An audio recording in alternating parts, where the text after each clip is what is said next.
Então, Allan Kardec não fala de meditação necessariamente, mas ele fala da necessidade de recolhimento e de silenciamento em várias partes, e diferentes espíritos colocam dessa forma. Deixa eu ler algumas para vocês. Então veja, no livro dos médiuns, no item 204, não, mas esse não está aí porque eu mexi na apresentação. No livro dos médiuns, ele diz assim, ó: coisa ainda mais importante a ser observada em termos de desenvolvimento mediúnico são a calma e o recolhimento, juntas ao desejo ardente e à firme vontade de conseguir o intuito. A solidão, o silêncio e o afastamento de tudo que possa ser causa de distração favorecem o recolhimento.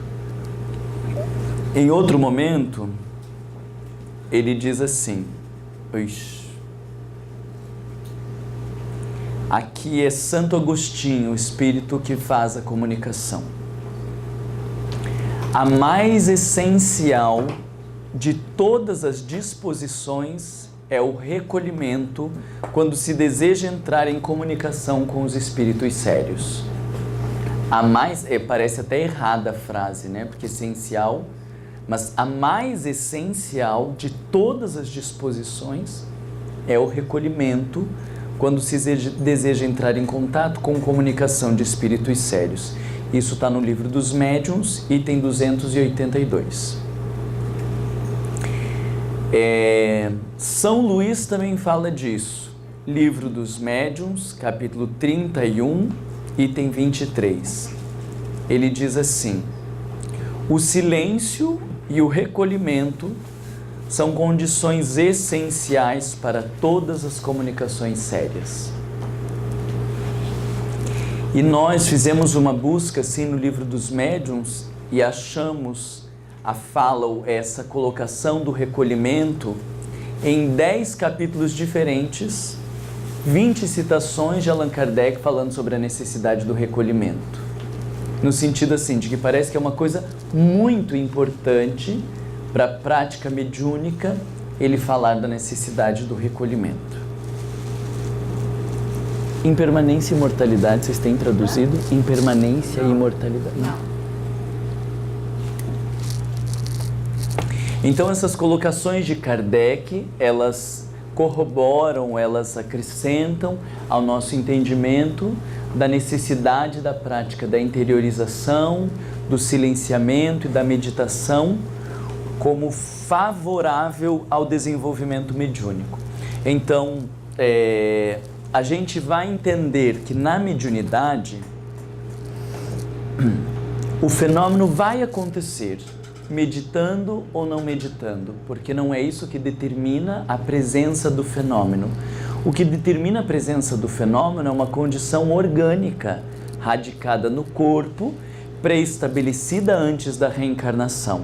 Então, não existe essa escolha de ser ou não ser médium, porque já é uma decisão anterior a essa reencarnação. Mas a qualidade com que eu vou desempenhar a mediunidade, a qualidade com que eu vou traduzir a comunicação, seja ela psicofônica, falada, seja psicográfica, escrita, seja intuitiva, seja traduzindo a vidência, tudo isso depende do nível de silenciamento e recolhimento interior. Então eu posso ter o fenômeno, mas a qualidade do fenômeno depende da minha capacidade de meditação.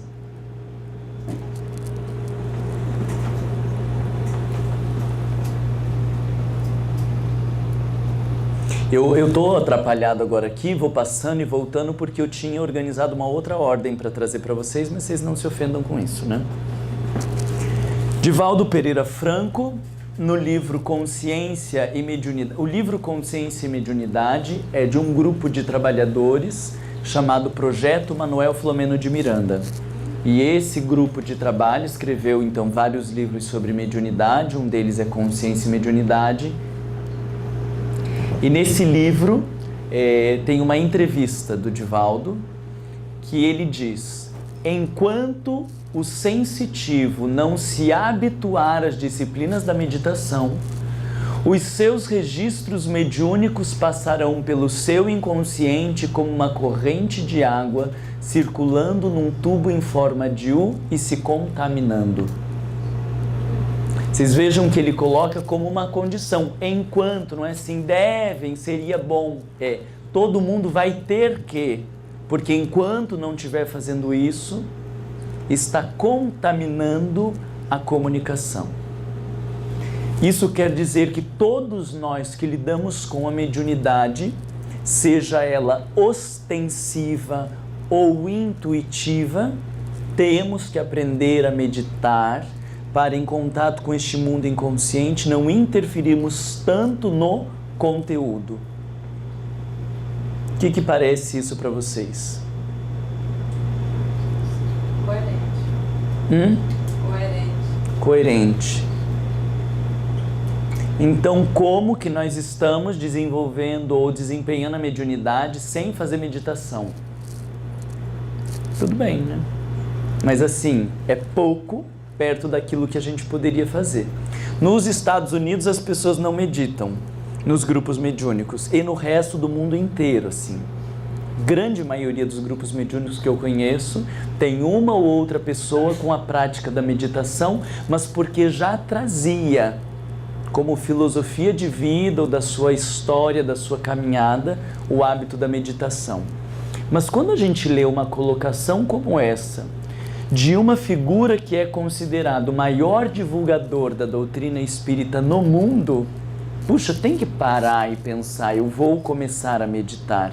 Assim como nós já incorporamos a ideia de que não deve existir uma prática mediúnica dissociada sem um estudo, sem um estudo, nós começamos a assimilar que não deve existir uma prática mediúnica sem o hábito da meditação no nosso cotidiano.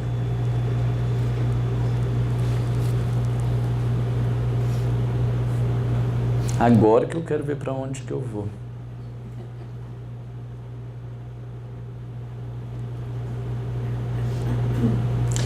Esses slides a gente poderia compartilhar com quem quisesse, eu passar para a Jussara, e aí se vocês quiserem, vocês daí têm as referências, não pelo slide em si, mas eu acho que é importante por referências para vocês buscarem, lerem com calma, porque não tem nenhum texto que eu vou trazer ele inteiro, tudo é um fragmento aqui, outro fragmento, e aqui nós temos várias orientações sobre a meditação, que eu vou passar bem rapidinho só para vocês observarem, mas para a gente poder continuar olhando para a questão no grupo mediúnico.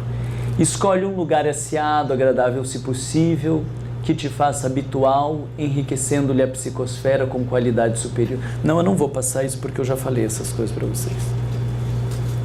No meio da minha fala eu já falei a maioria das coisas que estão aqui. Então, para nós entendermos, há uma diferença entre o termo concentração, meditação e visualização, e não temos uma definição pronta disso.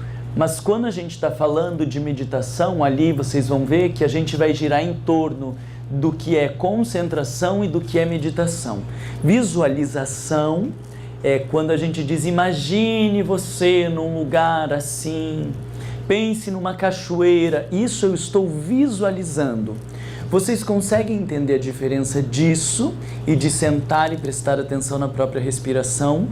Sentar e prestar atenção na própria respiração é diminuir o fluxo de pensamentos. Quando eu estou visualizando, embora possa ser uma visualização terapêutica, eu estou aumentando o fluxo de pensamentos. São dois movimentos diferentes. Isso aqui tem uma importância na nossa vida e, se der tempo, eu posso falar para vocês das visualizações terapêuticas. Mas a gente precisa entender um pouco de concentração, meditação, talvez meditação analítica, se der tempo também a gente pode falar. Mas, deixa eu ver se está para cá ou se está lá para trás. Não.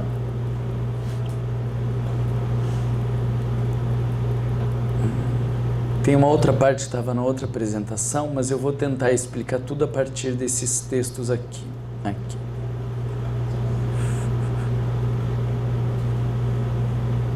Então, só por reforço, o exercício constante da meditação promove eficazmente o aperfeiçoamento mediúnico em linha reta, de forma mais produtiva e equilibrada, sem vacilações que são decorrentes da falta do hábito de aquietar-se.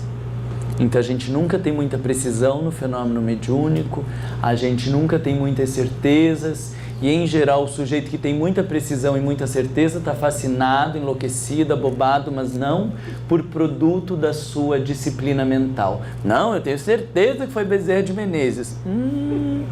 Fica com medo dessa gente porque é muito perigoso.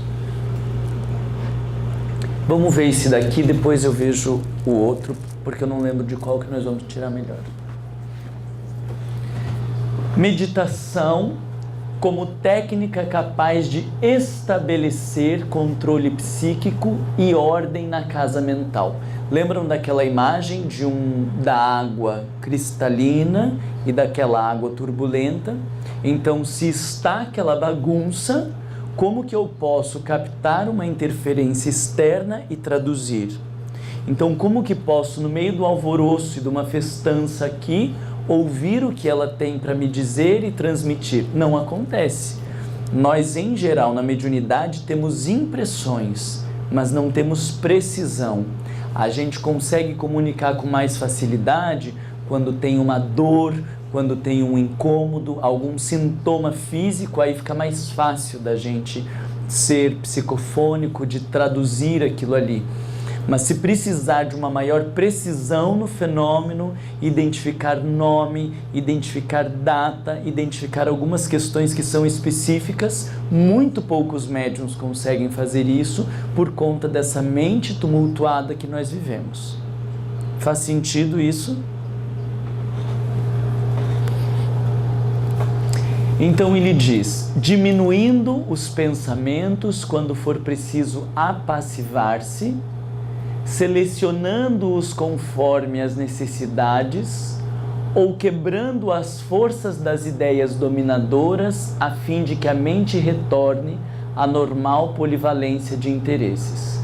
Será que conseguimos pensar esses itens em separado assim? Diminuindo os pensamentos quando precisa apassivar-se, isso é o que a gente chama de concentração. Alguns autores dizem que nós temos de 40 a 60 mil pensamentos em 24 horas. Outros autores dizem que nós temos de 80 a 100 mil pensamentos em 24 horas. Eu não consegui contar todos os meus, porque quando chegou em 2.000 eu já me perdi, daí não chegamos. Era uma brincadeira, só para vocês darem uma risadinha. Não faz muita diferença 50 mil ou 100 mil pensamentos por dia, né? O fato é que nós temos muitos pensamentos e na hora que eu estou na prática mediúnica, eu preciso silenciar todos os meus pensamentos para captar um outro pensamento que não é o meu. Se eu não tenho isso como hábito na minha vida, como que faz? Não faz. Então o outro pensamento entra no meio dos meus pensamentos.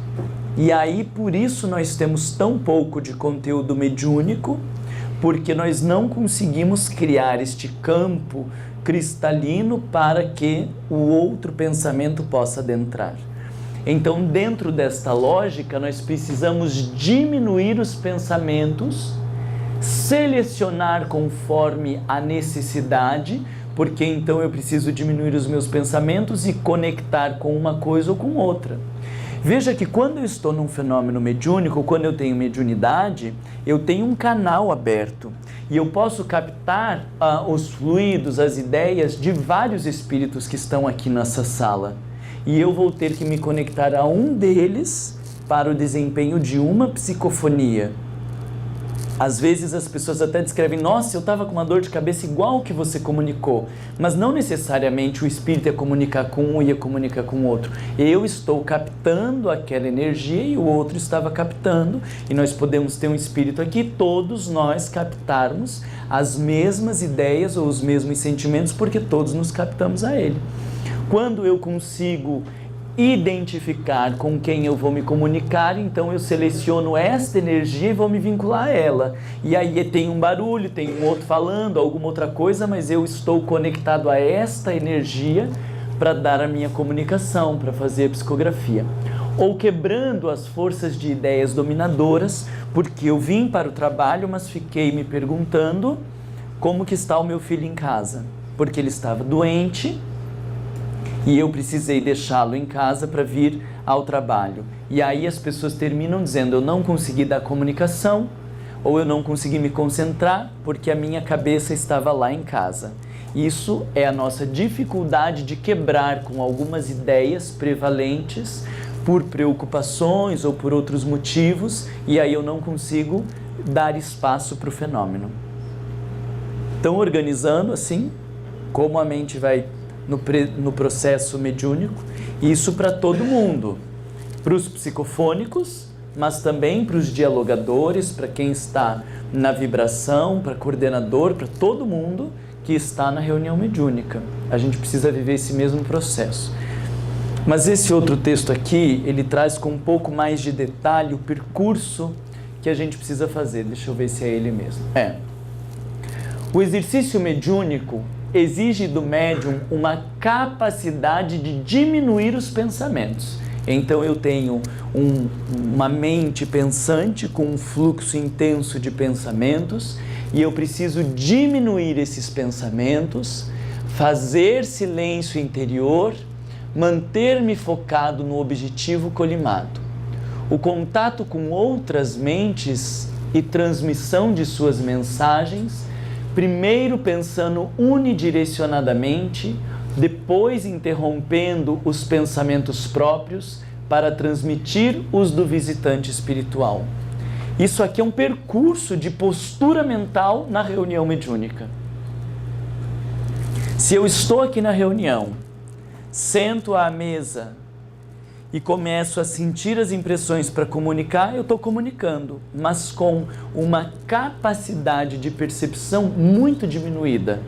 Se eu não faço este percurso de primeiro pensar unidirecionadamente, depois interromper o meu pensamento para me associar com a mente do visitante e fazer essa transmissão.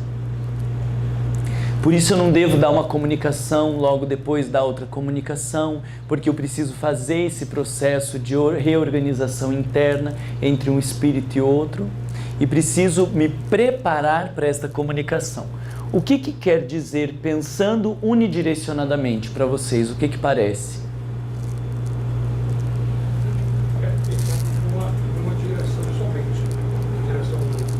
Numa única direção. E qual é a direção então que a gente devia de pensar? Para o alto, para Deus? Pode ser? Mas talvez não dê muito certo. Para dentro, pode ser que dê atrapalho agora na reunião mediúnica, né? Talvez seja bom isso. O mantra, a própria respiração, uma imagem, mas dentro daquela lógica do que eu estava trazendo para vocês da âncora. Por que eu tenho quase certeza que eles estão falando disso? Porque isso aqui é um termo da meditação budista, meditação unidirecionada. Então eu tenho quase certeza que eles se apropriaram da meditação unidirecionada para dizer pensando unidirecionadamente. O que é a meditação unidirecionada lá no budismo? Prestar atenção na respiração, no mantra ou em alguma coisa só. Então eu vou me focar na imagem, no mantra ou propriamente na minha respiração, e isso vai fazendo com que eu diminua o fluxo dos meus pensamentos. Eu teria ali 200 pensamentos em 10 minutos. E quando eu estou focando em uma coisa só, aquele fluxo de 200 pensamentos diminui para 30 pensamentos num minuto. Eu estou diminuindo o fluxo dos pensamentos para conseguir apaziguar a minha mente, limpar o meu campo mental para receber a influência espiritual. Então veja, penso unidirecionadamente, Depois eu interrompo o fluxo, eu estava no mantra, na frase, na imagem, o que for, eu já consegui diminuir a minha mente daquele processo de aceleração. Quando eu percebo que agora a minha mente já está serenando, eu me aquieto e deixo começar a captar as impressões do plano espiritual. Então eu limpo o terreno e digo, bom, agora pode entrar. E aí quando entra, não se envolve no meu tumulto pessoal. Isso eu estou preparando a minha mente para a psicofonia.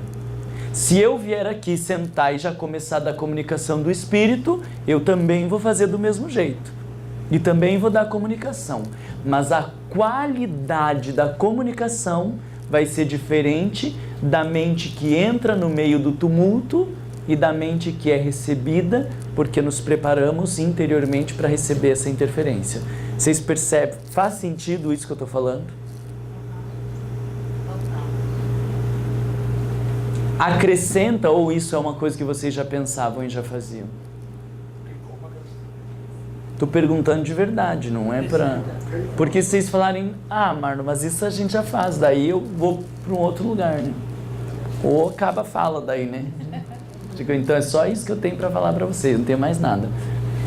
Por que eu estou dizendo isso? Porque em geral, pelo menos eu já vi em muitos lugares no Brasil, a gente tem medo de falar de meditação, como se a meditação fosse uma prática do Oriente, que não tem nada a ver com doutrina espírita, com pureza doutrinária, e a gente deixa de falar. Mas hoje meditação não é uma prática do Oriente.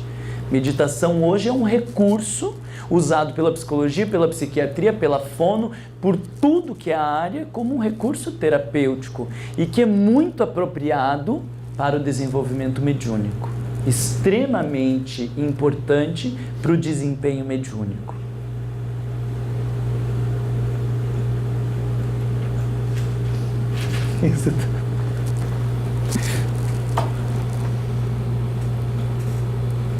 Eu tinha uns outros slides lá.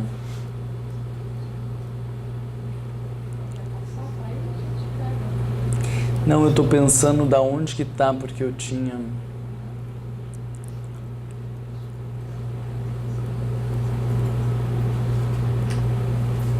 Aqui, ó, deixa eu mostrar então para vocês. Esse autor, Guia Prático de Meditação, ele diz assim: segundo a antiga filosofia de yoga hindu, repetidos exercícios de concentração levam à concentração unipontual, que é este um ponto ou um foco só. Se esta meditação for mantida integralmente por 2 minutos e meio, sucede-se a meditação.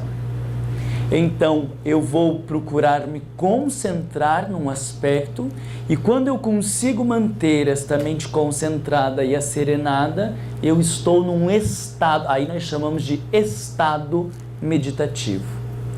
Sentar e focar na respiração em qualquer coisa, eu já estou meditando, mas às vezes meditando com uma péssima qualidade ou com uma ótima qualidade. A questão é que quanto mais eu vou aprendendo a diminuir o fluxo dos pensamentos e a serenar a minha mente, mais eu vou ter uma melhor qualidade no estado meditativo. A gente sai da fantasia de sentar e ficar sem pensar em nada. Porque a gente fica numa expectativa de que meditação é sentar e ficar sem pensar em nada por meia hora. Isso não faz parte do nosso mundo ocidental. Conseguir fazer este direcionamento já é um grande passo. E aí o que a gente vai conseguindo aos poucos, eu vou repetindo aquele mantra, isso eu estou falando fora da reunião mediúnica, eu vou repetindo aquele mantra, ou vou centrando na minha respiração, ou pensando numa imagem, e por enquanto tem um intencional. Depois de um momento, parece que uma outra parte de nós é que está repetindo esse mantra, que não é mais o ego, que não está mais planejando o comportamento, eu simplesmente vou me entregando. E de repente, às vezes a gente até se assusta porque eu vejo que passou ali 1 minuto ou 5 minutos onde eu não estava intencionalmente repetindo. E às vezes quando a gente volta desse estado, você continua falando e você percebe que você estava com a mente serena, sem precisar de uma intenção para serenar a mente. Isso é o que ele está falando da meditação. Mas, gente, isso leva muito tempo para acontecer. Não é assim que em um mês, 2 meses. A gente precisa de 2 meses de prática diária de 15 minutos para perceber benefícios. Isso sem dúvida. Precisa de uns 15 minutos, 2 meses para você perceber o benefício, que diminui o estresse, diminui a ansiedade, altera a fome, porque muitas vezes a gente come, mas não está comendo por fome, a gente come por ansiedade, a gente tem apetite sexual e não é por desejo sexual, é por ansiedade, a gente compra, mas não é por necessidade, é por ansiedade. Então, quando eu tenho um hábito de meditação, 15 minutos por dia, todos os dias, às vezes de manhã e de noite, que seria o ideal, a gente em 2 meses já percebe a meditação. Mas isso aqui que eu estou falando para vocês, em geral, leva mais tempo para a gente conseguindo criar esses estados que parece que é uma ilha no meio de um oceano de tranquilidade. Porque é um movimento contrário ao que o nosso cérebro está acostumado.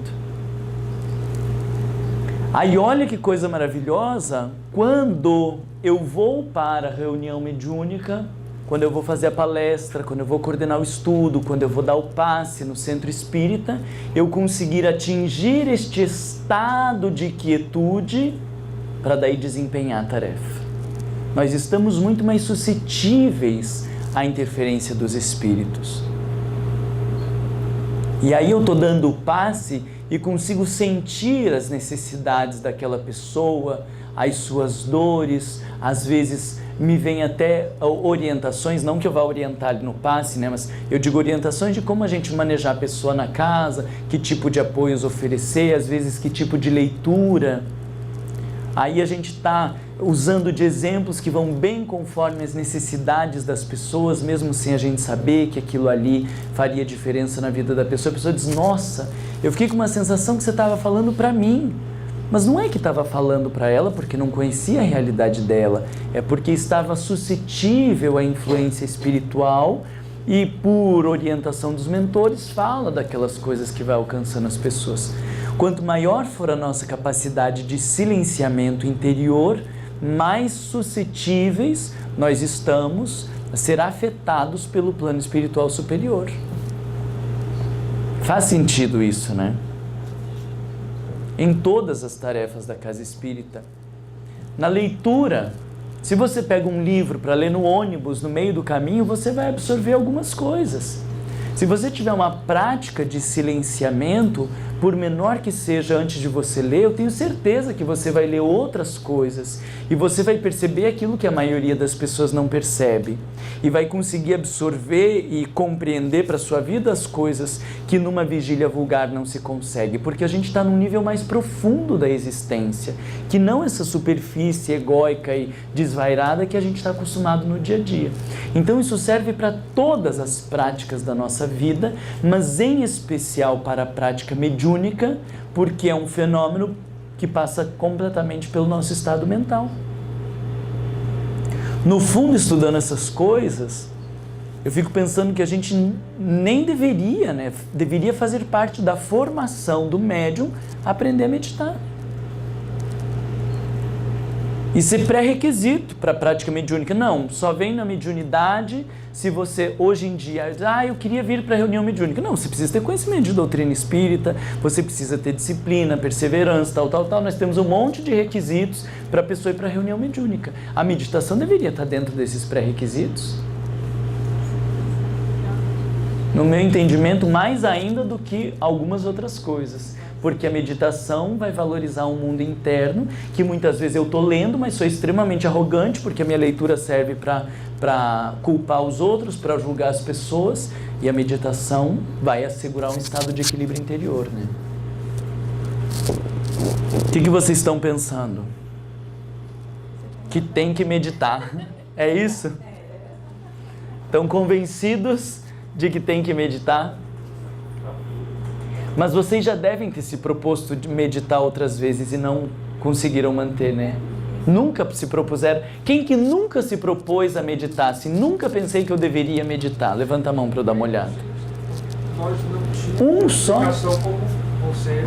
Mentira, isso aí você está querendo me perturbar a cabeça. Porque você vai ver que mesmo depois desta explicação, corre um grande risco, eu tenho certeza que a maioria de vocês não vai se aplicar às práticas da meditação. Entende? E depois que se aplicar as práticas da meditação, a gente vai ter um período de 2 ou 3 meses que vocês vão estar bem animadinhos.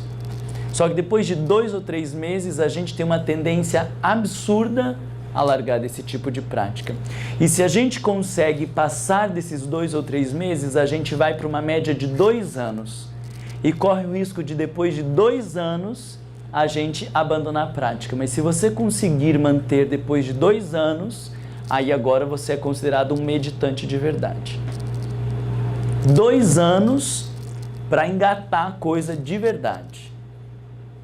E aí é muito possível que quem passa de 2 anos meditando, muito difícil largar a prática da meditação, a não ser que aconteçam alguns eventos externos que façam grande diferença. Mas daí é bem mais difícil de largar do que o pessoal que está meditando há 1 mês, 2 meses ou 3 meses. Certo?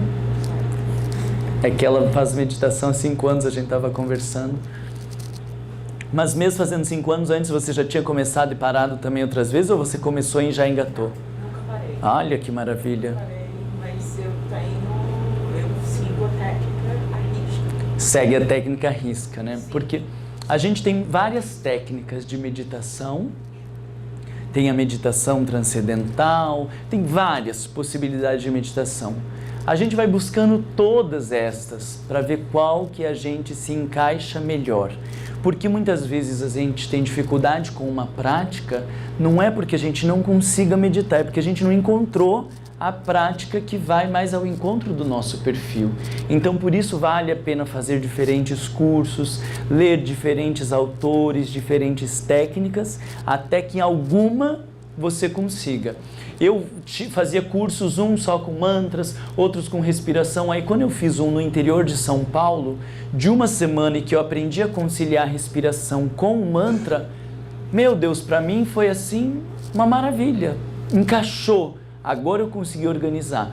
E para outras pessoas dizem, ai Marlon, se eu estou no mantra eu não lembro da respiração. Se eu estou na respiração esqueço do mantra, não dá certo para mim. Ok, cada um tem um perfil. A ideia é você encontrar o que é melhor para você. E quando você tem uma prática diária de meditação, você vai meditar antes de vir ao centro espírita, porque no centro espírita a gente não vai fazer práticas de meditação.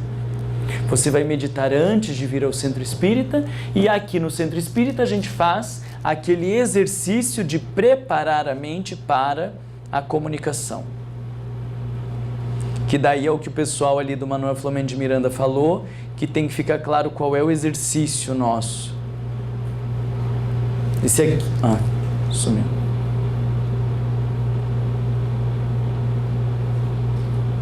Não dá para apertar o F5 aqui, né? Pô. Como que eu ponho para visualizar aqui alguém? Ele sumiu. Tem que ir aqui. Ele só vai... Então não tinha visto. Então, quando eu estou aqui no centro espírita, me preparando para o passe, para o estudo, para a aula de evangelização, para o atendimento fraterno, para qualquer coisa, aí eu vou me organizando neste percurso aqui. Pensar unidirecionadamente, interromper os meus pensamentos e aí abrir-me à captação do plano espiritual. A gente pode aqui, depois de interromper os pensamentos, interrompo os meus pensamentos e começo a favorecer o que a gente chama de expansão perispiritual. Então a gente começa a sentir, o corpo vai crescendo, porque é com a expansão do meu perispírito que eu me comunico com o perispírito do o espírito comunicante, né?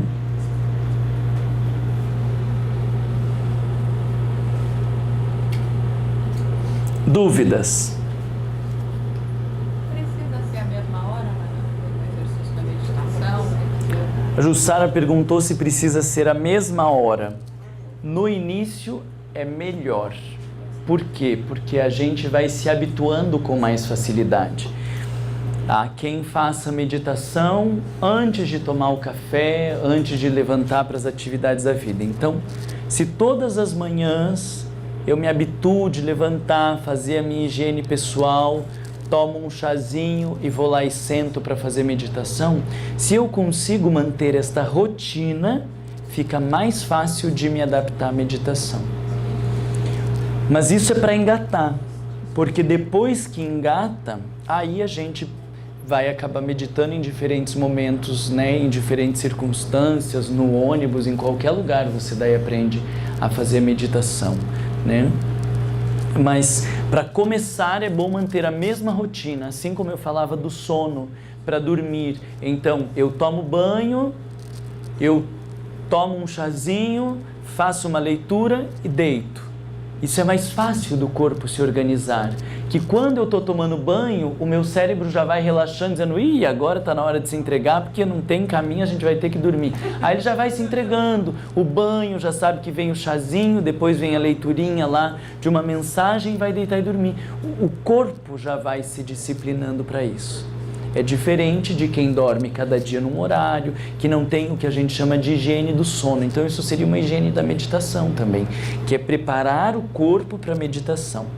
Mas não pode ser pré-requisito, né? Ah, então hoje eu tive que sair para trabalhar e daí não pude fazer minha meditação. Ok, eu saí para trabalhar.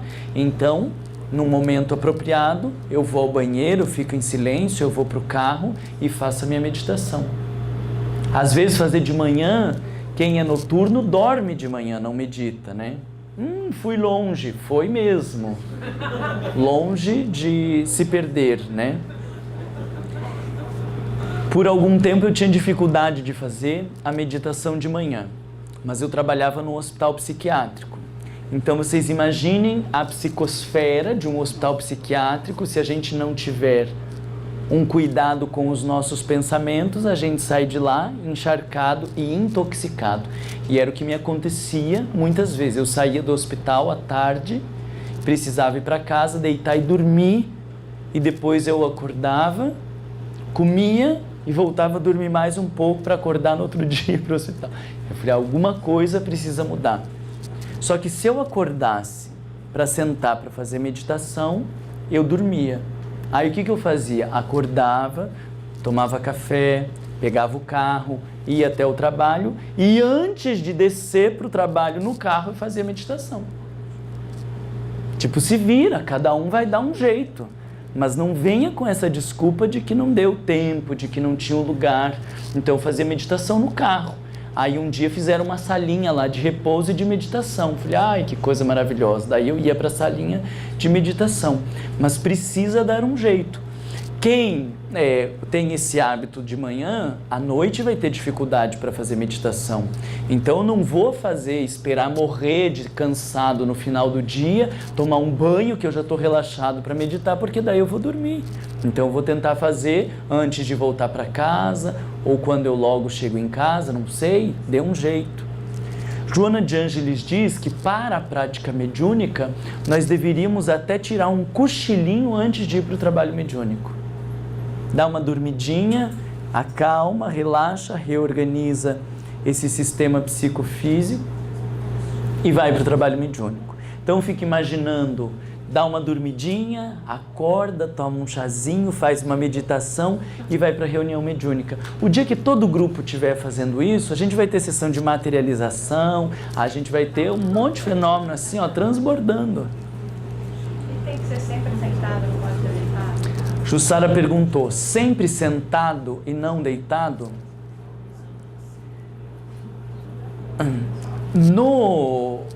No budismo, eles falam que o sentado é a postura que favorece o fluxo da Kundalini.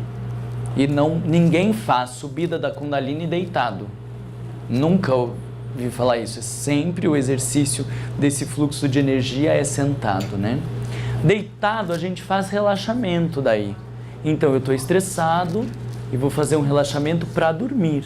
Então eu tenho a prática da meditação de manhã E à noite, antes de dormir, eu faço um relaxamento para dormir com mais qualidade.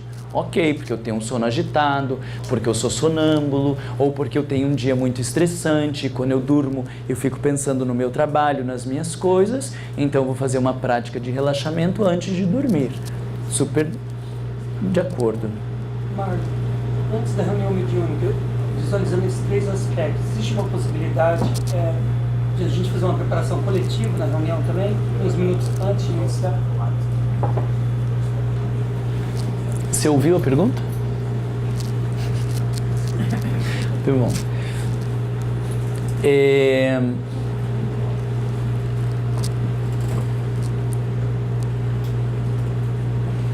Depende do que você pensa de prática.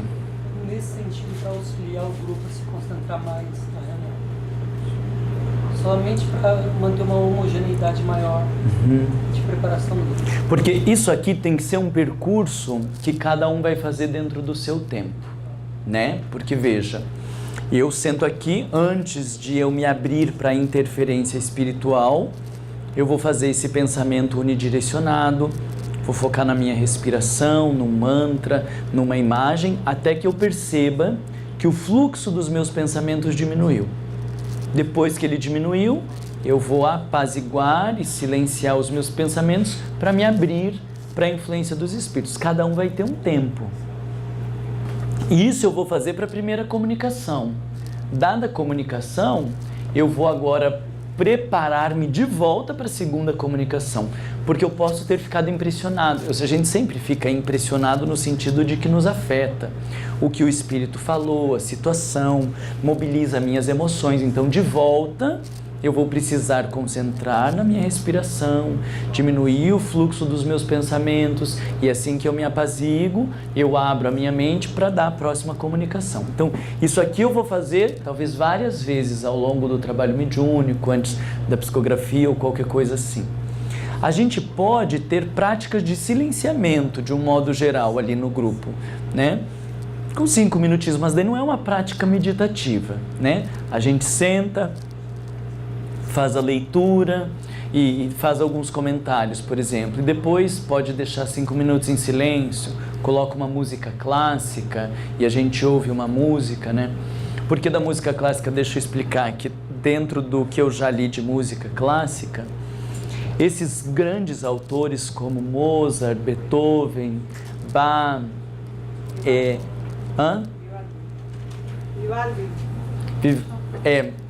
mas Vivaldi tem algumas músicas mais agitadas assim, né? Chopin tem algumas também, que elas têm um poder organizador do psiquismo, porque são autores, né, que trouxeram de outros planos isso, de uma esfera mais elevada, e que ao nos expormos a esse tipo de estímulo, isso gera uma organização interna. Tem esqueci como que chama, vinícolas, que fazem vinho, que deixam, quando o vinho precisa ficar reservado, eles deixam o vinho exposto à música clássica durante meses, e isso interfere na qualidade do vinho.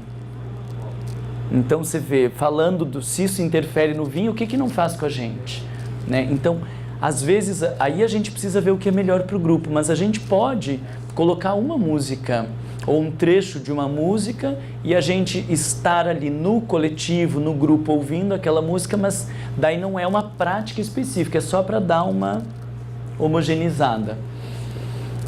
Por exemplo, no nosso grupo mediúnico, já de muitos anos, a gente faz a irradiação, faz uma breve visualização, depois faz o silenciamento e começa a prática mediúnica. A gente achou que isso ficava bom, porque fomos vendo o que ficava melhor, né? E quando a gente fazia direto a irradiação e daí ia para a prática mediúnica, a gente foi percebendo que isso interferia os médiuns, porque quando estava fazendo a irradiação,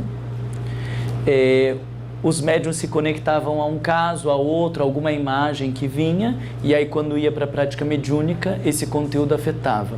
Então começamos a fazer um silenciamento depois. Mas às vezes a gente fazia visualizações terapêuticas que preparavam para o trabalho que a gente ia começar.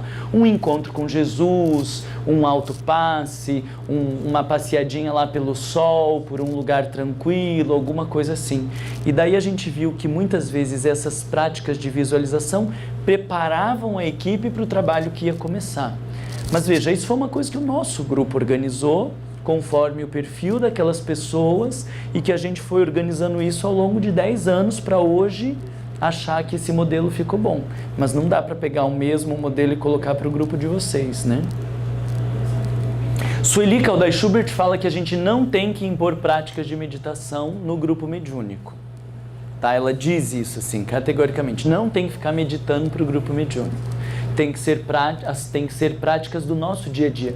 Por quê? Quem não medita durante a semana inteira, faz diferença nenhuma. Isso eu falo de verdade, não faz diferença nenhuma. Porque a meditação tem que ser uma prática diária, para que ali naquele momento eu saiba o que fazer com a minha mente. O sujeito que não tem o hábito da meditação, quando ele para, alguns ficam até angustiados. Ai meu Deus, parece que 5 minutos que não passa nunca, né? Por que a gente já não começa o trabalho? Porque não sabe o que fazer com a sua mente. Então não adianta. E aí por isso faz um pouco de sentido quando ela diz que a gente não tem que impor práticas de meditação, porque se você não faz no teu dia a dia, não vai ser fazendo uma vez por semana que vai interferir na qualidade mediúnica. O silenciamento, sim. Então a gente não deveria fazer estudos antes da prática mediúnica, não deveria ficar de bate-papo, não deveria ficar de muita conversação, porque tudo que excita o cérebro favorece o conteúdo anímico. Tudo que apazigua o cérebro melhora a qualidade da prática. Então, por exemplo, o nosso grupo, a gente começa às 7h15, mas a orientação para todo mundo chegar é a partir das 7 horas. 7 horas, claro, a gente chega às 6h30, aí a gente tem maquininha de café, fica lá um áudio bate-papo, a fofoca, atualização das novidades e tal. Deu 7 horas, cada um ao seu tempo começa a descer para o salão, porque daí a gente tem um salão lá embaixo, as pessoas vão descendo para o salão, já tem uma música clássica tocando no salão, a mesa da reunião mediúnica já está arrumada, e das 7 às 7h15, cada um aproveita como quiser esse tempo. Né? Tem gente que quer ficar lá fofocando porque precisa terminar a conversa, e que se ela vier para a reunião, ela vai dizer, ai, mas eu tenho que lembrar de falar tal coisa depois de terminar a reunião. Então fofoca lá, não tem problema, ninguém está te impondo nada, mas quando desce para o salão, todo mundo está em silêncio. Então, em geral, 7h15, que é o horário da gente começar, está todo o grupo sentado, todo mundo em silêncio, e a gente percebeu que isso faz muita diferença na qualidade, na sintonia do grupo para o trabalho, na qualidade de comunicação de alguns médiuns. Então a gente vai buscando alternativas, cada grupo vai buscando as suas alternativas. O que não dá é para a gente querer impor, porque o sujeito que não aceitar a prática da meditação durante a semana, ele também não vai aceitar uma imposição de meditação no centro espírita. Às vezes até tumultua mais o ambiente, né? Vamos fazer meditação. Ai, que saco, de volta essa meditação, né? Porque ele ainda não incorporou meditação na sua vida, ele atrapalha mais o ambiente. O que vocês acham? Quer dizer, o que vocês têm mais a pensar? Você recomenda, então, não estudar antes da reunião ideal? Não sou eu quem recomenda. Manuel Flamengo de Miranda. Só leitura de um evangelho. A Ivone Pereira... Ai, que livro agora.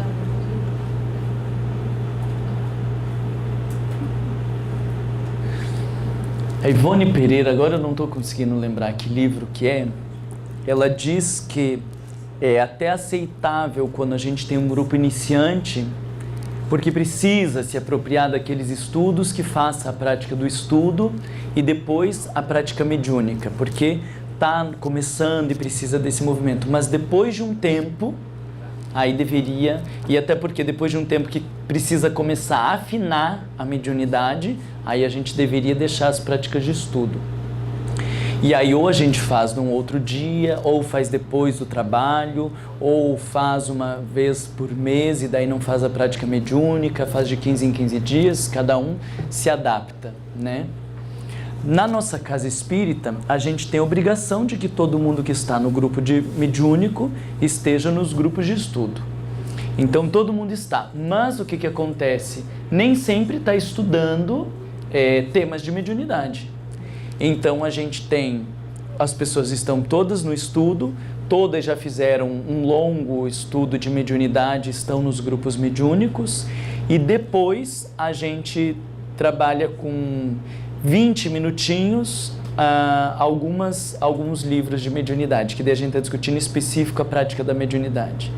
Então sempre tem algum responsável dentro de algumas obras e que diz, trouxe tal questão para a gente discutir, e daí a gente vai discutindo questões pontuais, 15 ou 20 minutos, que daí está discutindo específico a técnica da mediunidade, que a gente sempre tem que estar estudando, né? Aí vai se organizando. Quantos grupos mediúnicos diferentes nós temos aqui? Tem o de vocês e de vocês? Só 2? Tem gente de outro grupo mediúnico que não desses 2 aqui? Não. Eu estou perdido aqui no meu material, então não sei o que vocês têm para... E além de estar perdido, o pouco que tem ainda está desconfigurado nessa apresentação.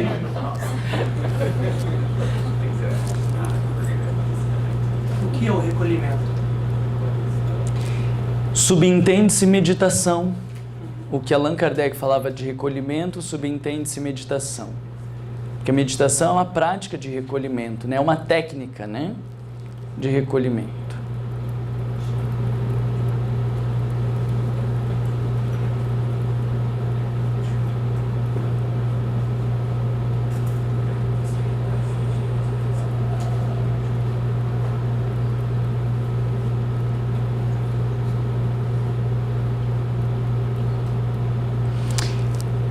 Se vocês não tiverem mais perguntas, eu posso então ajudá-los a pensar. A gente falou de concentração, a concentração conforme aquele filósofo hindu, que ele fala da filosofia hindu, diz que essa persistência na concentração gera o estado meditativo, e o budismo faz a diferença entre a meditação unidirecionada e a meditação analítica, que são duas coisas diferentes, para que a gente aprenda a olhar e se analisar. Então vejam que são duas coisas diferentes, porque o primeiro, o que eu estou falando é o diminuir o fluxo dos pensamentos. E isso tem que ficar muito claro para vocês enquanto prática de diminuir o fluxo dos pensamentos. E outra possibilidade é a meditação analítica, que dentro da perspectiva budista seria, depois de 30 a 40 minutos de meditação unidirecionada, aonde você silencia por inteiro esse ego, aí você vai analisar alguns aspectos da sua vida. Aí fica legal.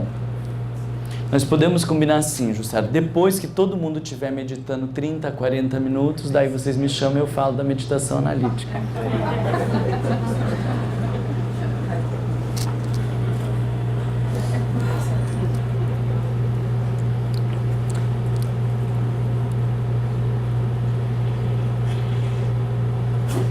O que vocês querem? Me digam aí para eu pensar, porque a gente ainda tem algumas possibilidades. Hã? Fazer exercício? Mas antes da meditação, você falou que radiação, visualização, planetando e meditação. Como seria a irradiação? Não, aonde... Nem eu entendi, vou pedir também. Você falou antes, você faz a irradiação... No grupo mediúnico? Você está dizendo?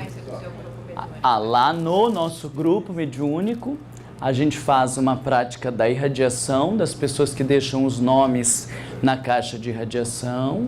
Aí depois da irradiação, a gente faz a visualização terapêutica e daí vai para o trabalho mediúnico, né?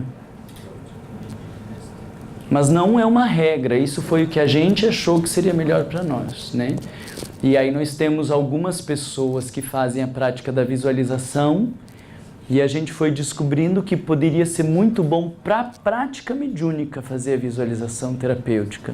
E aí por isso que a gente incorporou. Mas tem dias que a gente conduz a irradiação, dali faz um breve exercício de silenciamento ou um relaxamento e já começa a prática mediúnica. Uma pequena leitura antes de tudo isso? Parece que você falou de leitura, não? A gente já há muitos anos não faz mais leitura. Muitos anos.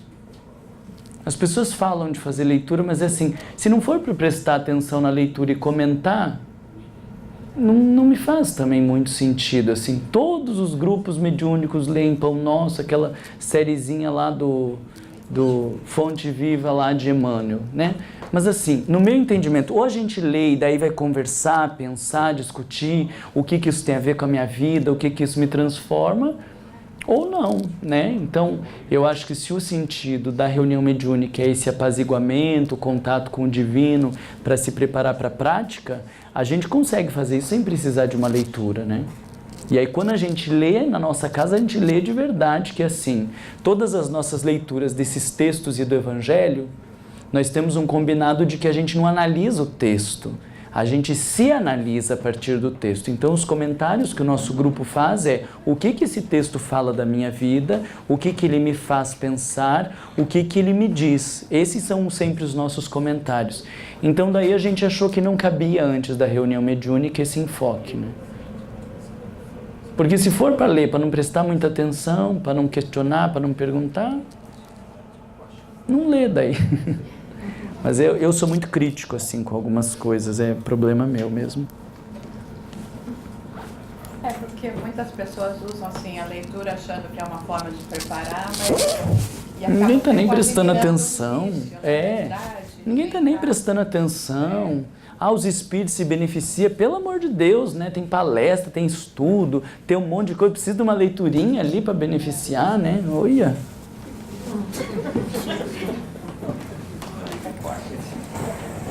Eles vão se beneficiar muito mais das nossas emanações de amor, da nossa capacidade de irradiação, de conexão, do que de um textinho ali lido, né? Eu já fiz uns exercícios, eu sou bem danado. Então já fiz exercícios, por exemplo, de ler o contrário. Lá dizia, teve uma vez que dizia Jesus, eu li Maomé, para ver se as pessoas prestavam atenção. Ninguém. Aí dizia não fazer, e eu lia fazer, para ver se as pessoas... Não perdoar, e aí dizia para perdoar, eu dizia, nesse caso não cabe perdoar. E todo mundo lendo, achando maravilhoso. E comenta o título, você vê que não prestou atenção na leitura, né? Então, quando a gente faz evangelho, é todo mundo com o seu evangelho, todo mundo lendo, o que chamou a atenção do texto, se tem dúvidas sobre a interpretação do texto e o que tem a ver com a sua vida. Porque a gente fica lendo e fica fazendo o mesmo comentário a vida inteira em cima do título, né? Teve um tempo no Evangelho no Lar com a minha mãe que a gente lia o texto e eu já sabia qual era o comentário que ela ia fazer. Tinha uns textos que eu já sabia. Ih, ela vai falar disso e disso. E era dito e feito. 10 anos fazendo Evangelho, 10 anos a minha mãe fazendo o mesmo comentário de determinados textos. Pelo amor de Deus, né? Diga. O que veio primeiro o que levou você a essas duas diferenças entre o espiritualismo e a meditação? Foi o espiritualismo que chegou primeiro na sua vida, que levou a meditação ou a meditação? O espiritualismo que você fala é o espiritismo? Isso, desculpe. Espiritismo. Meu bisavô já era espírita, sabe? Claro, não tem nada a ver, desculpa, falei uma besteira. Não traduz essa parte. O espiritismo chegou antes, porque eu sempre me identifiquei com a doutrina espírita, desde criança. E aí comecei com a prática mediúnica muito cedo, com 15 anos eu já estava em reunião mediúnica, e aí foi um desarvorar, né, uma loucura, porque não tinha condição de compreender o que eu estava fazendo ali. E aí depois de um tempo, quando eu comecei a fazer as psicografias e fazer o trabalho de dialogador, que eu fui percebendo o quanto que em alguns momentos tinha um desempenho ótimo, em alguns momentos tinha um desempenho horroroso, e aí fui identificando o quanto que a meditação faz diferença nessa prática. É importante porque vem de uma prática, né? Não é só de uma teoria. Né? É, porque a gente fala, né? Mas precisa dessa vivência. A meditação, ela é muito mais uma questão de vivência do que de teoria, porque a gente pode ler um monte de livros, mas se você não tem o hábito da meditação, é outra fala, né? E eu já comecei e parei de meditar muitas vezes, né? Já cheguei a estar meditando lá 20 minutos e parei de meditar depois de um ano. Aí a gente demora para ganhar o ritmo de volta. Então eu vivi muito assim desses altos e baixos e ainda passo alguns dias que eu não consigo meditar, essa coisa de a minha vida é muito agitada, assim, né? E aí tem vezes que eu me perco, quando eu vejo que está terminando o dia, eu estou lá deitado dizendo, meu Deus, hoje eu não meditei. Ai, mas então, vamos dar só uma meditadinha. Não aguento. Daí eu deito e durmo. E passo o dia e não consegui meditar, né? Eu sou muito atrapalhado, assim. Então eu digo, se eu sou tão atrapalhado, conseguir uma prática de meditação, gente, vocês dão conta, com certeza. Qual é a prática que você usa? O que hoje eu faço é a respiração concentrada no mantra pessoal. Mantra pessoal. Isso. Eu não sei se... Quando eu estudei sobre meditação transcendental, eu estudei muito pouco sobre meditação transcendental e não cheguei a fazer o curso. Mas o que eu tinha estudado do Maharishi? Isso, do Maharishi, eu vi uns vídeos dele, ele falando que a ideia era de que o mantra pessoal não tivesse um sentido para a pessoa, que não fosse algo de traduzir, para que ele não ficasse preso àquilo ali, né? Porque tem que ir sutilizando e vai se entregando, né? Senão não funciona o método. Esse é um erro muito comum na meditação transcendental, que as pessoas elas se engajam no mantra e não deixam ele ir.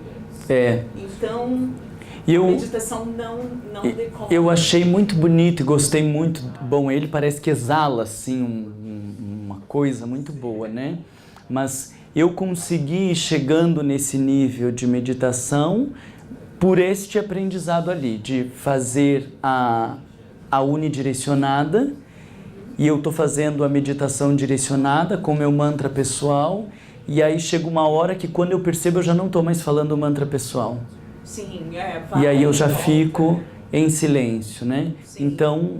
É o estado de transcendência. Isso. Que a gente chama. Que daí o transcendente da meditação transcendente é que o ego desapegou de tudo e aí você está num contato com o que transcende a dimensão material, o que transcende a dimensão egóica, por isso a meditação transcendental, né?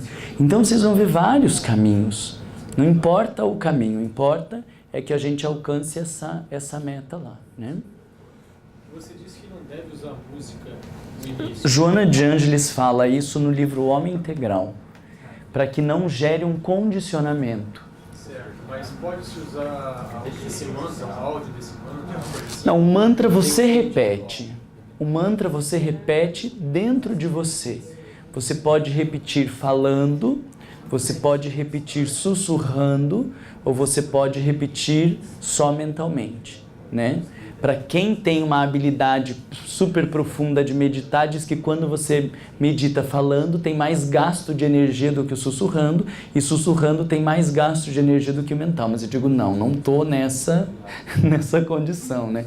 Eu fiz alguns cursos que não comia cebola e nem alho, porque interferia na meditação. Eu digo, meu Deus, para eu chegar nesse nível de que a cebola interferiu na minha capacidade de meditação, né, é sinal de que eu já dei conta de muitos outros fatores que eu não dei conta de jeito nenhum, né? Então, vai na cebola, vai no alho, e depois que tiver, então, para quem tem uma vida de meditação, vai chegar um momento que o sussurrar pode fazer diferença, que o alho e a cebola pode fazer diferença, né?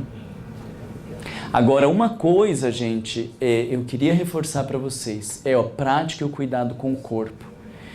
Porque a gente fez um rompimento na doutrina espírita como se o desprezo ao corpo fosse algo saudável. A gente não fala de sexualidade, falar de masturbação, então, meu Deus do céu, morre, mas não fala disso. A gente não fala de prazer, não fala de cuidados com o corpo, mas a gente esquece que o espírito habita esse corpo e que por muito tempo está em plena conexão, a ponto de a psicologia psicossomática dizer que não é o corpo influencia na mente e a mente no corpo. É uma coisa só, não são duas que uma influencia na outra. É uma coisa só. Então a gente perdeu essa lógica de cuidado com o corpo. E vocês vão ver que se fizer uma prática de meditação, uma prática de yoga e sentar para meditar, ou sentar direto para meditar, a capacidade de concentração é muito diferente. Muito diferente. Porque no yoga você vai fazendo posturas que vão equilibrando os chakras. Na doutrina espírita a gente chama de centros de força. André Luiz fala de centros de força ou chakras, tudo a mesma coisa. Então, as posturas do yoga ou determinadas posturas de alongamento que a gente faz, elas equilibram os chakras porque elas movimentam as glândulas e nesse movimento das glândulas, essa aqui não tem exercício para essa, mas todas as outras têm posturas. Quando você faz uma invertida e fica com a cabeça no chão e as pernas para cima, você está intensificando e equilibrando o chakra coronário, determinadas posturas que você trabalha o laríngeo, o chakra basal, várias posturas, cada uma vai equilibrando. Então, você harmoniza o fluxo energético do corpo e senta para meditar, é um tipo de meditação. Se você não faz, é outro tipo de meditação. O que isso quer dizer? Que, em especial, quem tem dificuldade de meditação, vale muito a pena aprender a fazer yoga. Muito a pena. Aí vamos começar a fazer uma prática de yoga no centro espírita. Não, pelo amor de Deus, né? É óbvio que não. Mas eu, enquanto ser humano, vou buscar diferentes recursos. Aqui, a gente não faz homeopatia, mas quando eu tenho uma dificuldade física, uma doença, eu procuro meu homeopata. A gente não vai fazer homeopatia no centro espírita, mas eu, enquanto ser humano, buscando os diferentes recursos, vou no homeopata, vou no alopata, faço yoga, leio budismo, leio todas essas coisas que me compõem como ser humano para estar aqui no centro espírita e viver a prática da doutrina espírita. Então eu acredito que a gente não precisa ter medo de falar dos cuidados que a gente precisa ter com o corpo. Depois que aprende bem a fazer meditação e tem um bom nível de consciência corporal, dá para fazer meditação todos os dias de manhã, fazer daí a prática, a yoga todos os dias de manhã, faz a prática de meditação e vai para a vida.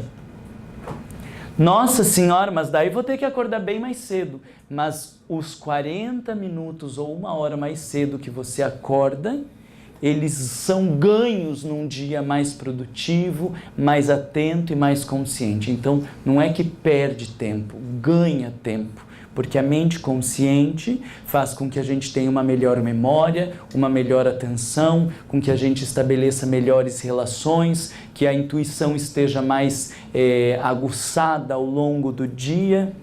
Tudo isso reflete, né? Estão convencidos? E aí fica claro para vocês o que precisa fazer? Assim, conseguiram organizar na cabeça uma prática mínima, assim? Para começar quando? Porque quem fala amanhã, eu já ia dizer, você não vai fazer então, porque você já está pondo... Hoje já passou o dia, né? Amanhã a gente faz. Ah, não, hoje eu já fiz lá no centro. Isso aí é pensamento de gente sem vergonha. Ai, já fiz lá no centro. Meu Deus, mas quanto mais você meditar, melhor vai ser. Então, que história é essa? Ah, eu já... Não, hoje eu já meditei de manhã, até tem tempo, mas não vou meditar agora à noite. Gente, o que é isso? Não é ganho financeiro que já chegou no limite, agora eu não vou ganhar mais. Eu meditei de manhã, me sobra tempo agora no final da tarde ou à noite, eu faço outra prática de meditação. Porque isso vai contribuir para o meu sono melhor, isso vai contribuir para a minha vida melhor, né? Vamos fazer a prática, depois eu passo para o senhor. Eu queria então propor de a gente fazer a prática da visualização. Lembra que eu falei da gente ouvir um mantra pessoal? Então eu queria propor da gente fazer isso. Não fique pensando no mantra pessoal como a frase que vai te salvar e te fazer arrumar um emprego ou não sei o quê. Pelo amor de Deus, tá? O mantra pessoal é uma frase que tem a ver com necessidades atuais e que o repetir constante dessa frase vai me ajudando numa organização interna. Por exemplo, quando eu sou criança, minha mãe fica dizendo: você é um burro, você não presta, você é um burro e você não presta, você é um burro e você não presta. Qual é a influência disso ao longo de uma vida? Eu desenvolvo depois um complexo de inferioridade, eu não consigo dar conta das necessidades e das demandas da minha vida, porque lá dentro, de tanto ouvir e repetir, eu fui acreditando que eu sou um burro e que eu não presto. Então, da mesma maneira, quando eu vou repetindo eu sou luz e vivo este mantra repetidamente, esta colocação do eu sou luz vai interferir positivamente na minha vida.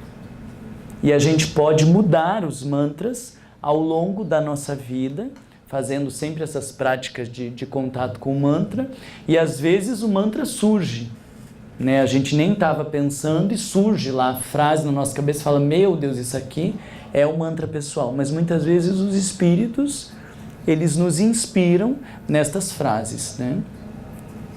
Ok? Então vamos sentar confortavelmente. Quem não quiser sentar na ponta da cadeira não precisa. Se conseguir manter a coluna ereta, pode ficar como achar melhor, tá? E aí vai lembrando daquilo ali. Alguém tossiu, levantou. Deixa eu explicar uma outra coisa. Pensa na meditação como um barco, um rio que tem à sua frente. Ok? Faça ok? Um rio que tem à sua frente.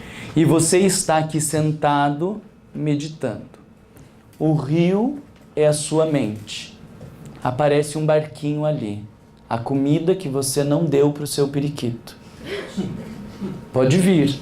Quem tem periquito aqui? Ninguém? Então, um outro exemplo. A conta que você precisa pagar a semana que vem. Vem à sua mente. Você precisa ver a conta que você tem que pagar semana que vem como um barquinho que apareceu no rio da sua mente. Ele aparece e isso é inevitável que apareça. Mas você olha para aquele barco e ele vai rio abaixo. Depois tem um barulho de carro e eu vou lembrar do carro que eu queria ter comprado, mas que não deu, é outro barquinho que apareceu. É inevitável. Ele passa e vai embora. O problema é quando aparece o barquinho, a conta que eu vou ter que pagar semana que vem, eu entro no barquinho e vou rio abaixo. Porque é verdade, depois daquela conta tem a outra, porque daí acho que eu vou ter que fazer um empréstimo porque não tem outro jeito, e aí fui eu rio abaixo. Simbolicamente morre afogado, porque a meditação morreu afogado daí. Então, não se prenda no que aparece na sua mente, porque é inevitável que apareça. Aparece e deixa ir embora. Aparece e deixa ir embora. Isso é a ideia da âncora. Eu estou aqui centrado na minha respiração, vem um barulho da Jussara abrindo a boca. Jussara está com sono. Aparece, vem embora. Depois o outro tosse, aparece e vem embora. Então eu ouço, não há problema que eu tenha ouvido. Eu volto a atenção para a minha respiração. Aí eu começo a ouvir o ponteiro do relógio. Não há problema que eu escute. Eu volto para a minha respiração. E isso é o exercício da meditação. A mente se perde, trago de volta. A mente se perde, trago de volta. Até que com o tempo a mente vai se perdendo menos vezes. É como se ela já fosse se acostumando que ela tem que vir de volta, que ela tem que estar aqui, e ela vai saindo cada vez menos vezes. E aí ela vai ficando. E tem um dia que ela já sabe que vai ficando, e aí ela se asserena. E aí nós estamos no estado meditativo, no estado transcendente. Mas mesmo no estado meditativo ou transcendente, como a gente estava falando, você pode ficar 2 minutos e aparece outro barquinho. E você traz gentilmente a mente de volta e talvez você transcenda mais 2 minutos. E talvez venha o barquinho e você continua naquele sofrimento por mais uns 10 minutos. Então nisso deu 30 minutos e você conseguiu ficar com a mente límpida por 5 minutos. Olha que coisa maravilhosa. Para daqui 2 anos tá ótimo, tá fazendo isso. Ok? Agora nós vamos fazer uma visualização. Então vou fazer tudo. Vocês estão com sono?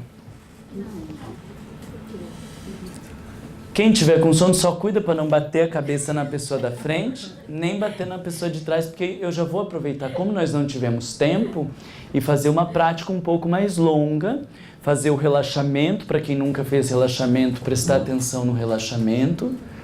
Depois do relaxamento, nós vamos fazer uma visualização do lugar seguro e do contato com o nosso mentor espiritual. E aí disso a gente extrai a frase. Então eu vou fazer um percurso todo. Depois que a gente entra em contato com uma frase, que vai servir de mantra pessoal, aí a gente começa o exercício da meditação. Então eu vou pegar uma frase lá, como eu disse para vocês, o Senhor é meu pastor, nada me faltará, veio essa frase para mim. Aí eu já começo a fazer meditação, conciliando a minha respiração com essa frase. E fica aí por um tempinho, tá? Se você terminou, se cansou, dormiu no meio do caminho, não lembra o que aconteceu, fica quieto em respeito ao próximo que está do seu ladinho. E daqui a pouco, quando todo mundo, a maioria for voltando, a gente volta todo mundo junto, toma um cafezinho e vai embora.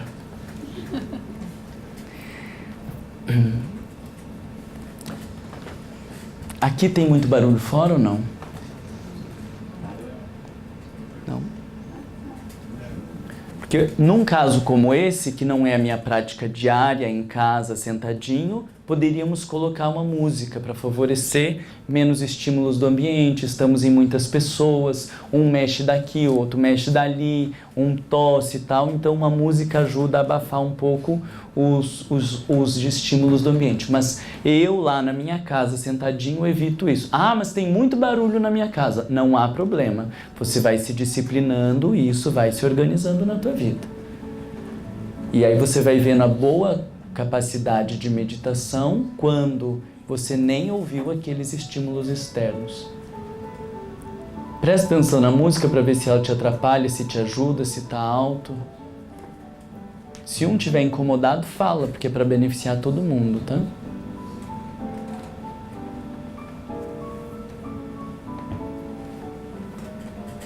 Todo mundo consegue meditar com essa música? Acalmar o pensamento? Hã? Não.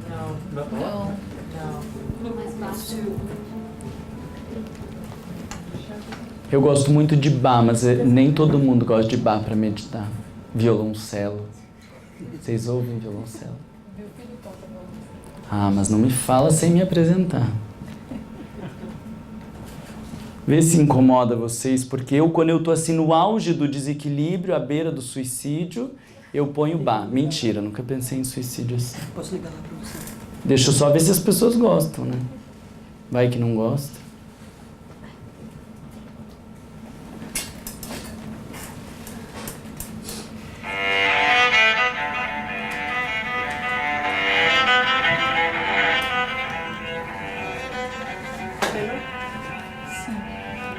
Hã?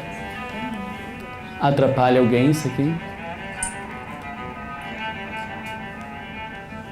Põe onde?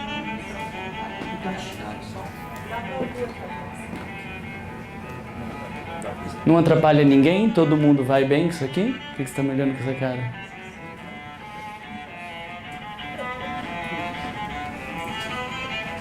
A música clássica, gente, em geral, nós não temos hábito de ouvir música clássica.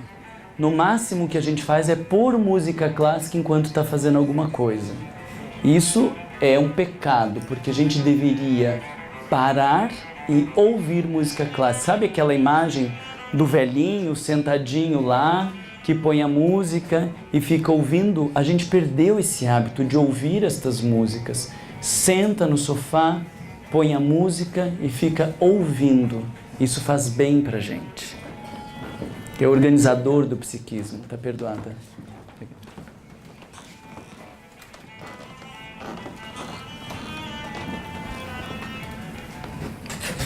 Respira um pouco mais profundo, porque em geral a respiração mais profunda ela já organiza o nosso corpo, né? E procure começar o relaxamento, observando os seus pés, de forma que eles estejam confortavelmente plantados ao chão. Preste atenção nos dedos dos seus pés, na sola do pé, nos tornozelos, nas panturrilhas. E se você identificar algum ponto de tensão, de ansiedade, tente relaxar. Esse é um momento onde a gente ainda vai mexendo o corpo para encontrar a melhor postura. Perceba os seus joelhos, as coxas, os glúteos e relaxe. Vá se entregando ao assento da cadeira. Se tiver necessidade de arrumar a postura, vá se corrigindo. Preste atenção nas suas costas, do cóccix até lá em cima na coluna vertebral. Alinhe a sua coluna de modo que ela esteja ereta, sem que esteja tensionada. Relaxe o abdômen, o tórax, respirando um pouco mais profundo e relaxando na expiração. Expirando com tranquilidade, inspirando com um pouco mais de profundidade. E na expiração, relaxe. Relaxe os ombros, desça pelos braços, passando pelo cotovelo, até as mãos.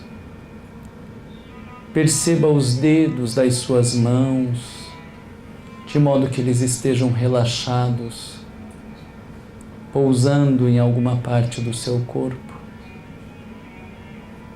Relaxe o pescoço. Se necessário, movimente um pouquinho para lá ou para cá, liberando as tensões do seu pescoço. Relaxe os músculos da face. Preste atenção na sua mordida, para que ela não esteja tensionada. Relaxe o couro cabeludo. Relaxe a língua. Se entregue. E neste movimento de calma e de tranquilidade, deixe vir à sua mente a imagem de um lugar seguro. Pode ser na mata, numa montanha, na praia, na sua casa ou no centro espírita. Não se preocupe em ser um lugar conhecido. Deixe que o seu inconsciente lhe traga um lugar que você se sinta seguro. Procure perceber o que há no entorno, se há sol ou nuvens a céu aberto, natureza, que tipo de objetos, e vá se identificando com este lugar que te proporciona acolhimento, bem-estar e segurança. E agora procure visualizar o sol com todo o seu esplendor, com sua energia revigorante, com o calor que aquece o nosso corpo. E visualize este sol se aproximando de você de maneira harmoniosa, sem que os raios solares gerem qualquer tipo de desconforto, porque não estamos falando de uma energia física, mas sim de uma energia de paz e de tranquilidade. E este sol vai se aproximando e ganhando forma de um corpo humano cada vez mais próximo e em sua direção. E entre os raios luminosos, você consegue olhar ao centro e perceber o semblante de Jesus, nosso Mestre. Olhe nos seus olhos, sinta a sua presença amorosa e tranquila e deixe que lentamente Ele vá se aproximando de você. Tente expressar o seu desejo de mudança, de construir sua vida em novos hábitos, de valorizar cada vez mais o seu mundo interior através das práticas de silenciamento e de meditação. E abrindo-se à sua presença, tente ouvir, não da sua boca, mas dos seus pensamentos, a frase que pode lhe ajudar a se direcionar para este mundo interior, este mantra pessoal que pode contribuir para o seu desenvolvimento interior e moral, ajudando a guiar os teus pensamentos para dentro, em busca da verdade que Ele mesmo nos anunciou. Fique na presença de Jesus, tentando ouvi-lo e perceber a sua frase de orientação. E quando estiver de posse desta frase, agradeça-o e aproveite destes momentos para que ela comece a interiorizar-se na sua vida através da repetição contínua, persistente e amorosa, capaz de transformar os teus pensamentos, a tua forma de agir e de pensar.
Sentindo a importância desta frase na sua vida,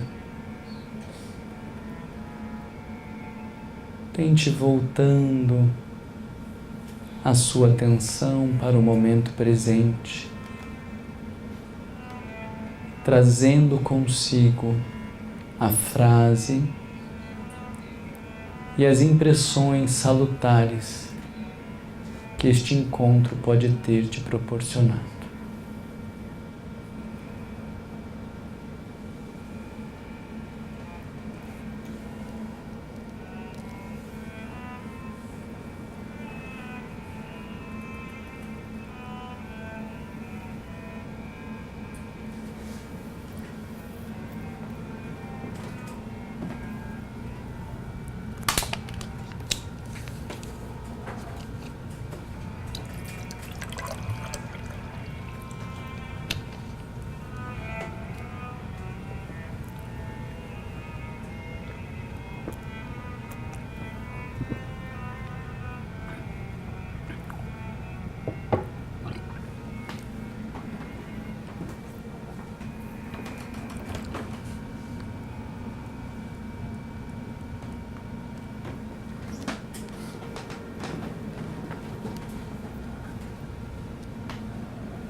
Como estão?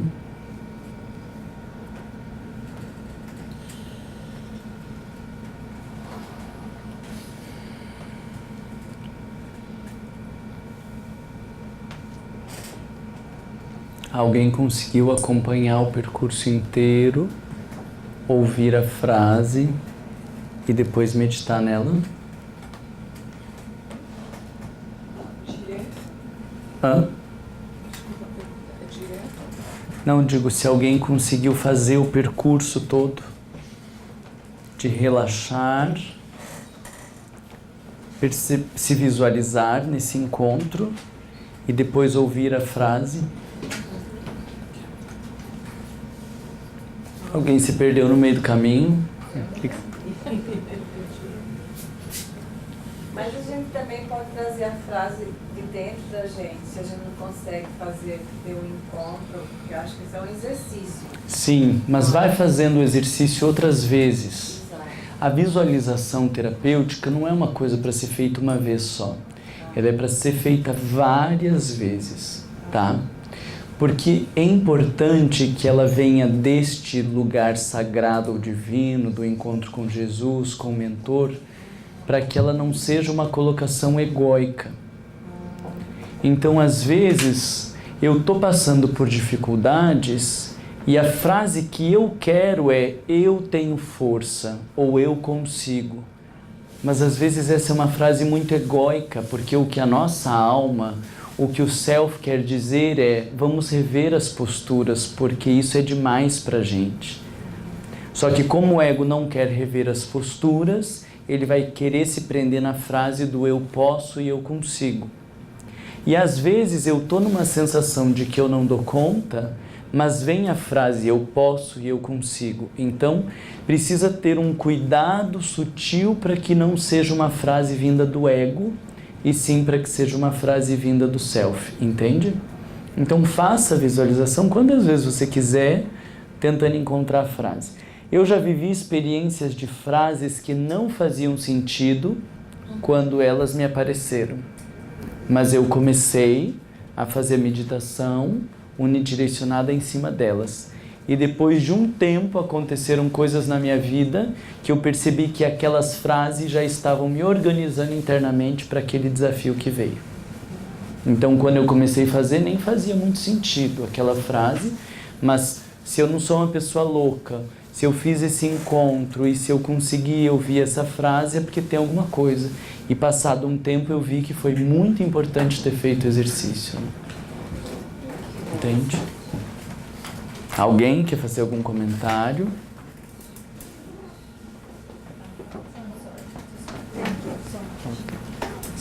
Estamos nos finalmente, né? Onde que se encontra essa visualização para fazê-la no momento? Divaldo Pereira Franco tem 2 CDs de visualizações terapêuticas. A visualização não tem uma coisa certa. É uma prática terapêutica, então você pode fazer visualização com o seu mentor espiritual, você pode fazer encontro com Jesus, você pode fazer o que você quiser. A gente usa a técnica do lugar seguro para tratar pacientes com pânico. Porque na hora que ele começa a perceber os primeiros sintomas de pânico, a ideia é de que ele se veja nesse lugar seguro, que lá consiga organizar a sua respiração para não entrar em crise, né? Então, por isso que se chama visualização do lugar seguro, e cada um vai fazendo o que quiser, porque no lugar seguro não tem encontro com Jesus. Fui eu que pensei em fazer um encontro com Jesus. A gente vai vendo conforme interessa. Mas eu devo fazendo repetidamente, porque daí eu vou me acostumando. E depois que você estabelece esse lugar seguro, a gente vai criando mentalmente esse lugar. Então, depois de um tempo, quando você para e pensa num lugar para meditar, quando eu estou em dias agitados, que eu não estou conseguindo meditar, eu me vejo nesse lugar sentado e meditando. Puxa, vai que é uma maravilha. Porque daí você desliga do ambiente onde você está, né? Então, você vai criando um lugar. E aí eu já ouvi isso de várias pessoas, eu achava aquela loucura minha, mas assim, a primeira vez nesse lugar que eu via era um lugar, era um campo assim, e com uma cascatinha, mas bem pobrinho. Hoje em dia ele já tem um banco branco bem bonito, com pergolaro branco, que se acontece de chover a gente pode sentar ali e conversar, o riozinho já passa por aqui, você vai deixando o lugar do jeito que você quer.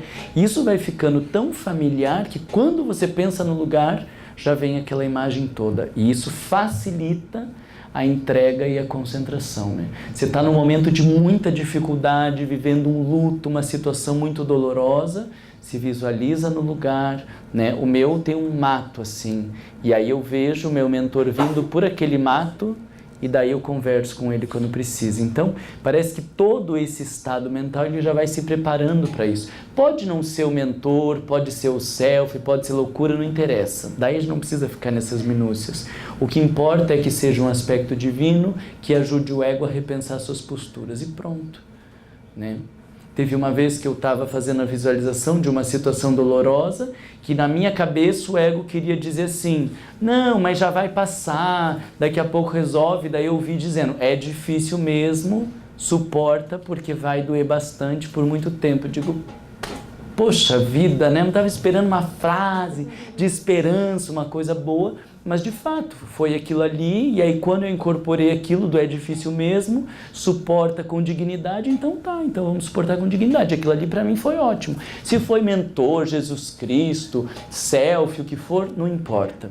Mas a gente vai descobrindo que existem aspectos divinos que transcendem ao ego, e que quando a gente tira o ego de cena, ele consegue acessar e ter respostas mais importantes para os problemas da vida. Tá? Que exemplo você daria para uma pessoa que é um ateu, como trazer o divino? Ele quer? A mãe quer. Aí a mãe medita de como que ela aceita as condições da vida do filho.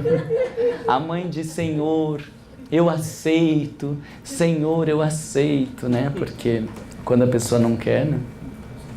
Para entrar na meditação. Não, mas ele não quer. Se ele não quer, não tem nada que fazer. Gostaria, mas que exemplo eu poderia sugerir?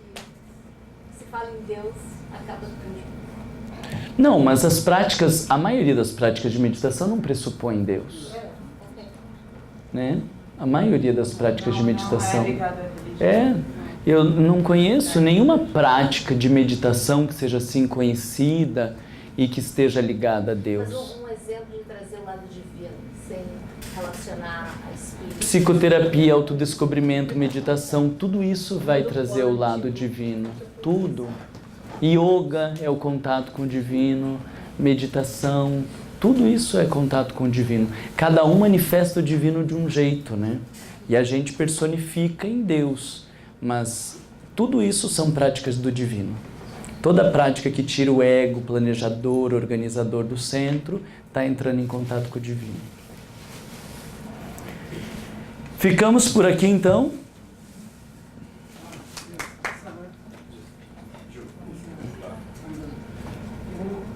When doing meditation and concentrating and going into deeper level, I want to know, is the very spirit or spirit involved in any of that process? e você entra em meditação, vai num estado mais profundo, ele quer saber se o perispírito, o espírito está naquele processo. Estão envolvidos. Envolvido naquele processo. Do próprio sujeito?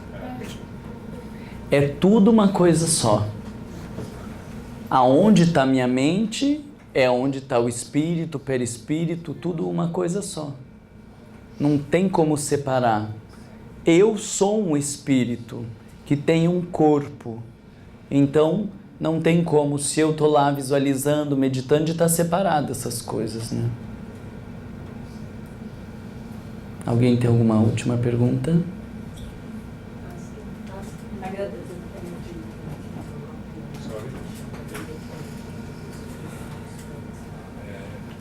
Ela está perguntando se a energia negativa pode interromper a meditação ou atrapalhar a meditação. Que tipo de energia negativa?